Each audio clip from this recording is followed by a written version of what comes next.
Have you ever sat in stillness and felt time slipping away, not in hours or days, but in the quiet erosion of your strength, the fading spark of energy that once carried you effortlessly through the world? Maybe you wake up feeling tired before the day even begins, or look in the mirror and barely recognize the reflection staring back. The laughter you once shared with friends has grown quieter, the busy rhythm of life replaced by long pauses, by absence, by an unsettling question. Is this all that's left? Aging can feel like a slow unraveling where each year takes something from you, your health, your independence, your sense of purpose. It can be deeply isolating, especially when society often treats aging as a problem to be fixed or hidden, rather than a sacred process to be honored. But what if this pain, this quiet ache of growing older, carries within it an extraordinary truth? What if this chapter of life, rather than being your final descent, is actually your most profound ascent, the moment when you finally stop chasing and begin awakening? Aging is not a failure of the body, it's a calling of the soul. And when we approach it through the lens of Buddhist wisdom, we find not decline, but clarity, not despair, but deep, enduring peace. That peace doesn't arrive all at once. It unfolds gently, like petals of a flower opening to the morning sun. Often it begins without fanfare in the unnoticed corners of our day. The silence before dawn, the steam rising from a cup of tea, the sound of bird song outside a window long overlooked. As the world around us moves faster and louder, these quiet spaces offer something infinitely precious, a path back to ourselves. In youth, we chase fulfillment in noise, in progress, in recognition. But aging teaches us that what we truly crave has always been found in stillness, in presence, in the simple act of being with what is. There is a quiet, aching beauty to this stage of life, not because it is easy, but because it is real, because it strips away illusion and demands that we meet ourselves honestly. The body no longer hides its truth. It asks us to slow down, to listen, to care in ways we never had to before. The mind, no longer so easily distracted, begins to reflect more deeply. Loss becomes familiar, not just of people, but of roles, routines, identities we once held tightly. And yet, in this letting go, something unexpected emerges. Space. Space to feel, to forgive, to breathe. Space to reconnect with the parts of ourselves that were buried beneath the noise of doing. It is here, in this vulnerable in-between, that Buddhist wisdom becomes not just helpful, but essential. Because Buddhism does not try to fix aging, it does not offer false promises of reversal or escape. Instead, it meets us where we are. It invites us to look closely at suffering, not to resist it, but to understand it.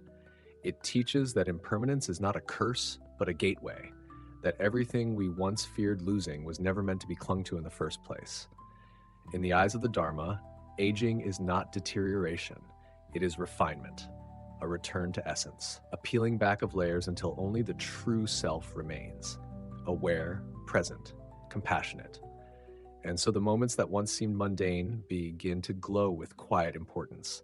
A slow walk becomes a meditation, a shared meal becomes an offering, a deep breath becomes a homecoming. We stop rushing to the next thing and start bowing to what is here. We stop measuring our worth by what we produce and start honoring our existence simply because we are alive. This isn't resignation, it's revelation, the kind of deep internal shift that changes how we move through the world, from striving to allowing, from proving to accepting, from fearing time to revering it.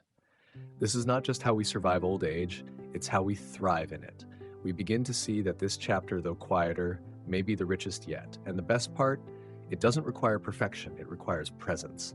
Not doing more, but being more fully. And in this sacred space of being, we discover a profound truth. The soul does not age, the spirit does not grow old, only the stories do. And you have the power to write a new one filled not with decline, but with awakening. That awakening begins with a choice, a gentle but deliberate decision to show up for yourself in a way you perhaps never have before. Not to fix what is changing, but to tend to it with kindness, to stop resisting the passage of time and instead lean into it with open hands and an open heart. It starts when you choose to treat each day not as something to get through, but as something sacred. When you wake in the morning and instead of sighing at the stiffness in your joints, you give thanks for another chance to be here. When you look at your hands, noticing the lines, the stories etched in your skin, and realize these hands have held, built, comforted, created, and endured. In Buddhist teaching, this kind of reverence for the ordinary is at the heart of mindfulness. To walk slowly and know you are walking. To eat and know you are eating. To breathe and know you are breathing. The wisdom here is radical in its simplicity. Nothing needs to be added to this moment for it to be enough.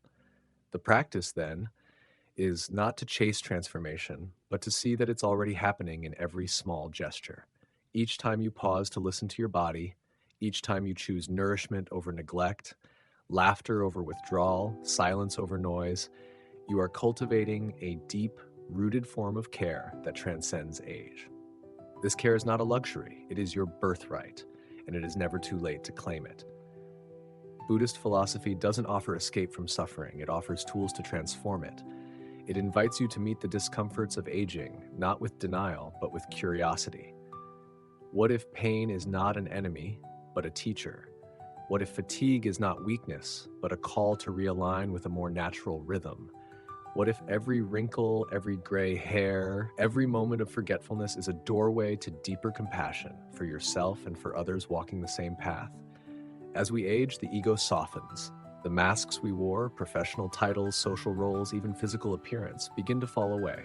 And underneath what remains is something astonishingly clear: our true nature. It's quieter than we imagined, humbler but infinitely more powerful, because it's no longer striving. It's simply present, simply aware, simply alive. So, instead of asking how to stop aging, maybe the better question is, how do I want to meet this moment? With fear or with reverence, with regret or with gratitude, with resistance or with surrender? You cannot rewind the clock, but you can absolutely rewrite your relationship to time.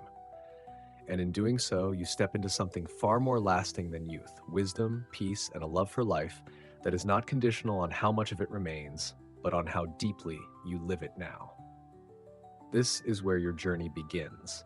Not in the past you wish you could relive, nor in the future you fear, but in the depth of now, in the sacred, unrepeatable present.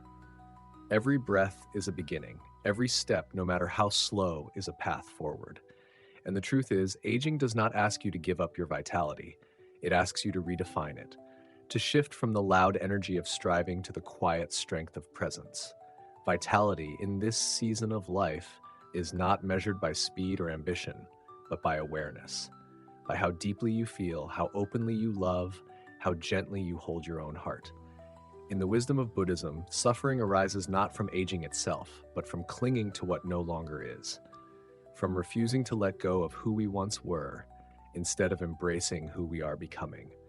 The antidote is not to resist, but to release.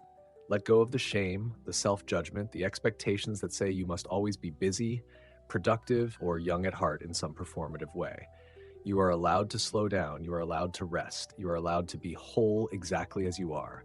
And in that rest, you find your power. The kind of power that doesn't come from control, but from acceptance. That doesn't shout, but whispers softly, "I am enough." This is the great paradox of growing older. As your body becomes more fragile, your spirit often grows stronger. You begin to see what truly matters, not the accolades, not the appearance, not even the accomplishments, but the small, luminous moments that connect you to life itself. The quiet joy of being here, still, against all odds. The courage it takes to keep loving, even when others are gone. The grace to keep showing up, even when it hurts. There's a reason many great spiritual teachers reach their wisdom late in life, because it is in the stillness, in the humbling of the ego, in the breaking of routine identities, that the deeper truths emerge. You are not your age, you are not your pain, you are not your past, you are the awareness behind it all, the still presence that has been quietly witnessing your whole life. The more you return to that awareness, the more peace you will find. So as you stand at this threshold between the life you've lived and the time you have left, know this: you are not fading away. You are distilling, becoming more of who you truly are. And the journey ahead, though quieter, may be the most sacred yet. Not because it is easy, but because it is real. Because it is yours. Because it is a doorway, not an ending, but a return. A homecoming to the part of you that was never lost, never aged, and never needed to be anything more than fully, deeply here. And as you arrive more fully into this space of presence, a gentle question begins to rise from within. Not one of survival, but of intention. How do I want to live the rest of my days? Not in the shadow of what was, nor in the illusion of what might be, but in the luminous clarity of what is. This question is not meant to pressure or provoke, but to invite a soft doorway into a more meaningful way of being. Because when the noise of the world quiets, what remains is the truth of your own life, your memories, your joys, your pain, your wisdom, and more importantly, your freedom to shape how you respond to it all. This is where Buddhist teachings become more than philosophy. They become a daily refuge. They remind you that the present moment, no matter how modest or broken it may seem, is always complete. That each act of mindfulness, each gesture of compassion, no matter how small, holds the potential to transform suffering into peace. The sacred is not somewhere far off. It is right here, in the rhythm of your breath, the way your hands fold around a warm cup, the way you listen with your whole heart to someone who needs to be heard. This is spiritual living, not confined to temples, but unfolding in kitchens, gardens, park benches, and quiet rooms. Perhaps for the first time in your life, you have the space to choose not just what you do, but how you do it.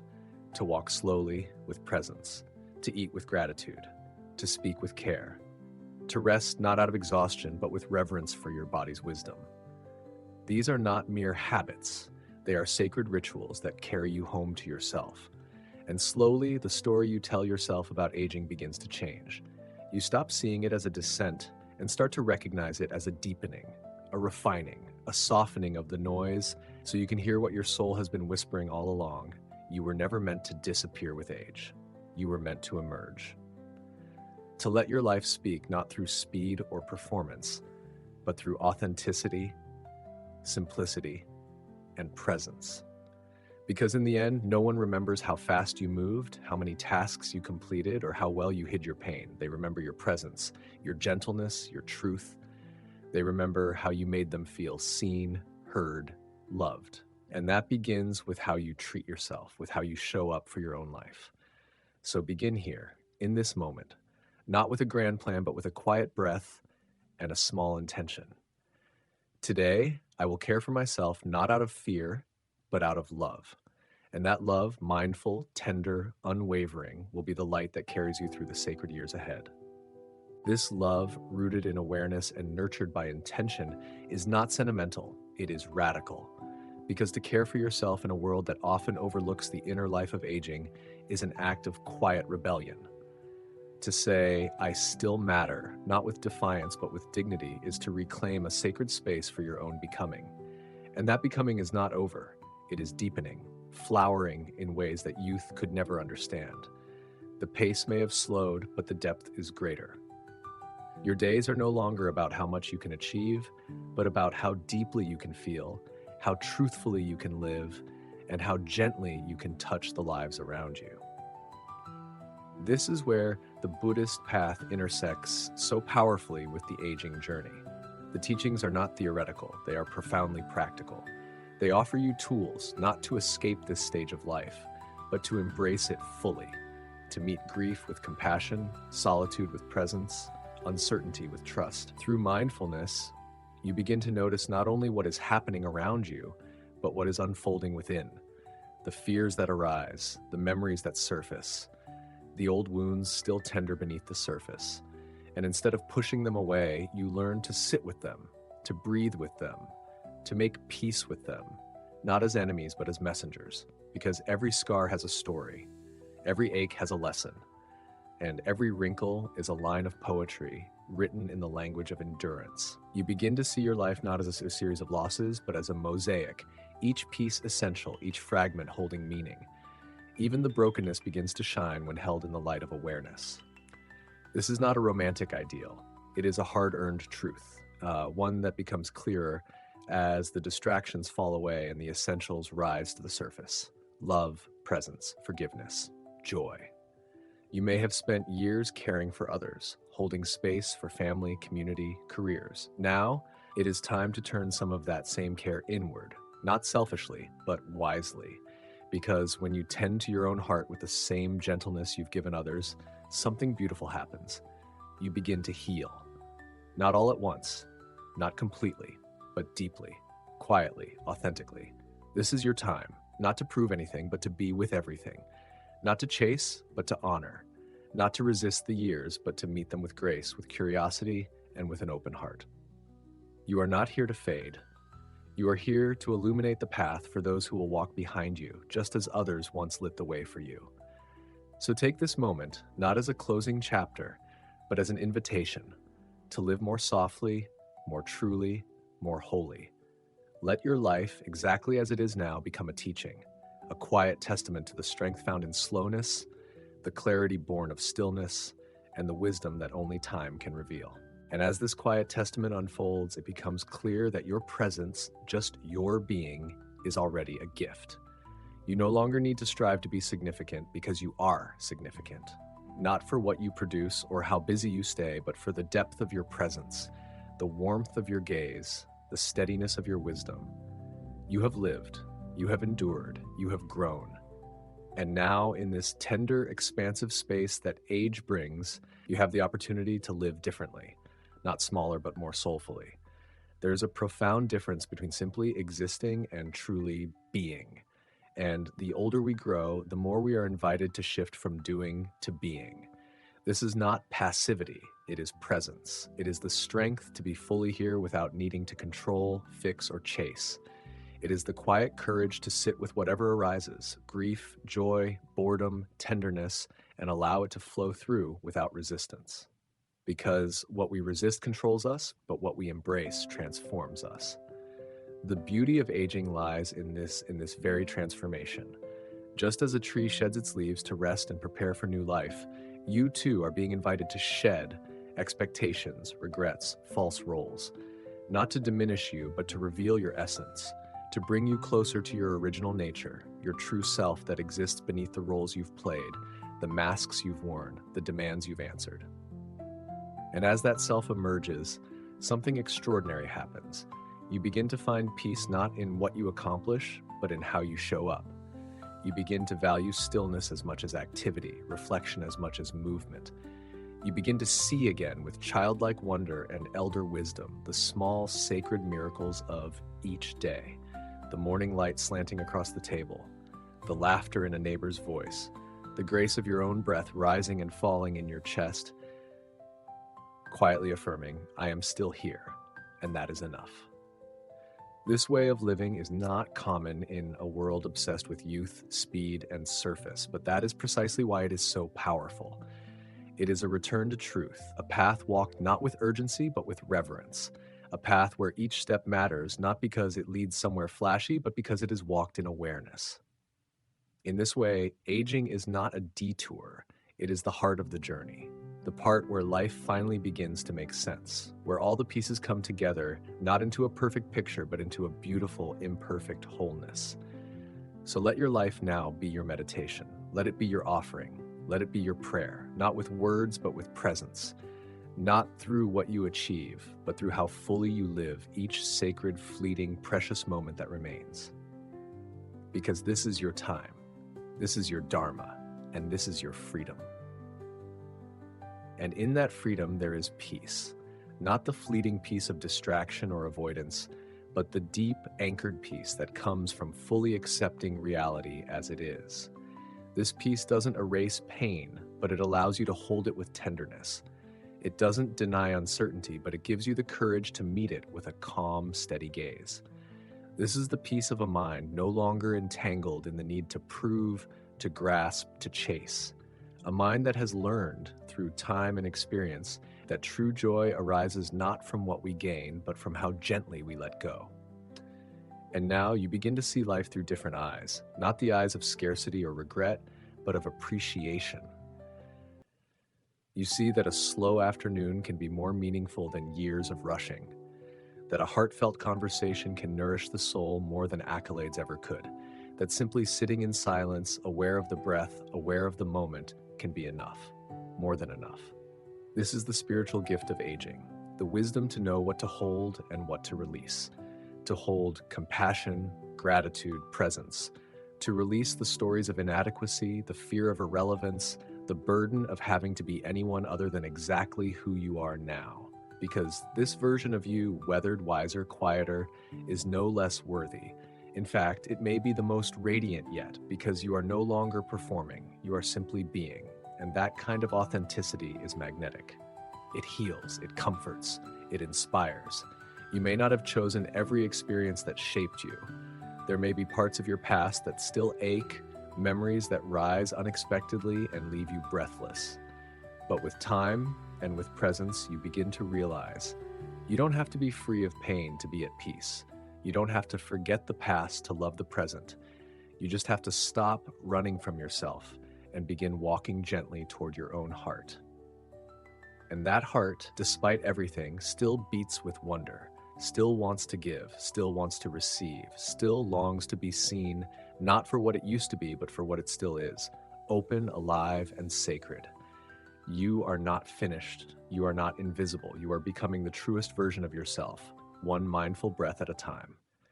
So let this be your practice, to live gently, love fully, and be unshakably kind to yourself in the process. Let this be your offering to the world.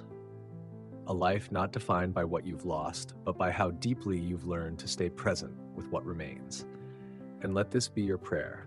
May I grow older, not with fear, but with grace, not with regret, but with reverence, not with silence, but with the soft strength of wisdom finally set free. And as that wisdom is set free, it begins to ripple outward, not through grand gestures or loud declarations, but in subtle, powerful ways, in the way you listen more deeply than ever before, in the way your presence brings calm to a room, in the way your gaze, softened by years and compassion, tells others, you are safe here, you are seen, you are enough. This is the quiet legacy of conscious aging, not wealth, not trophies, not a spotless past, but the transmission of deep presence, of love unburdened by ego, of a life lived in alignment with what truly matters. You may find that people begin to come to you differently now, not to be entertained or impressed, but to be nourished. They sense something in you that cannot be taught in schools or earned in a career. It is the wisdom of having endured and remained open, of having lost and still choosing to love, of having changed and still choosing to trust life's unfolding. This is your strength, not the kind that lifts mountains, but the kind that sits quietly through the storm and knows it too will pass. This knowing is your dharma now, not to fix others, not to carry the weight of everyone else's path, but to embody truth with such humility and grace that it gives others permission to do the same. Your presence becomes a mirror, not reflecting back perfection, but authenticity. A reminder that it is okay to slow down, to be vulnerable, to not have all the answers, because in that space of not knowing, something even more powerful emerges: faith. Not blind faith, but the grounded trust that you can meet whatever arises with softness and clarity. And isn't that what the world needs now more than ever? Not more doing, but more being. Not more speed, but more soul. Not more youth, but more elders, real elders who have walked through fire and still choose gentleness, who understand that real strength is not domination, but devotion, who have turned their aging into art, into meditation, into a living scripture written in breath, in silence, in love. So walk on softly but surely through the days ahead. Let each step be your prayer. Let each breath be your offering. Let each quiet choice you make toward kindness, toward simplicity, toward mindfulness be a testament to the sacred life you are still unfolding. You are not at the end of the story. You are in the richest chapter yet. And if ever doubt creeps in, if the world tries to convince you that you are less because you are older, return to the deepest truth you've come to know. The soul does not age. The spirit does not shrink. The light within you is not bound by time. It has only grown brighter with every year, every lesson, every sacred scar. And it is that light, not your age, not your history, that is your true legacy. So, as you close this chapter, not of your life, but of this moment of reflection, I invite you to take one quiet breath and let it anchor you. You've journeyed far, not just in years, but in soul. And now you hold within you a kind of wisdom the world desperately needs, the wisdom of enoughness, of presence, of gentle strength that does not need to shout to be heard. If nothing else, let this be your takeaway. You are not a problem to be solved. You are not a burden to be managed. You are a light, flickering maybe, but unwavering. And even now, especially now, you have the power to live in a way that nourishes not only yourself, but everyone lucky enough to be in your orbit. So begin. Begin again with one breath, one step, one act of kindness toward yourself. Choose one of the practices you've heard today. Walk with awareness, eat with reverence, laugh more freely, or simply sit in silence and be. Start small, but start with intention, because every moment lived with mindfulness is a moment reclaimed from fear, from regret, from the illusion that it's too late. And when you do, when you begin living from that place of grounded peace, you don't just age, you awaken. You don't just endure, you illuminate. You become the quiet flame that helps others find their way in a world that often forgets what really matters. Thank you for walking this path with me today. If something here touched your heart, I invite you to share it. Leave a comment, tell a friend, or simply sit quietly and let it settle into your being. And if you'd like to continue exploring this path of mindful, meaningful living, I welcome you to subscribe and walk with us on this journey of awakening. Until next time, take care of your body, be gentle with your mind, and listen to the deep, enduring wisdom already alive in your heart. The best is not behind you. It is right here in this breath, in this moment, in this life still unfolding. Namaste.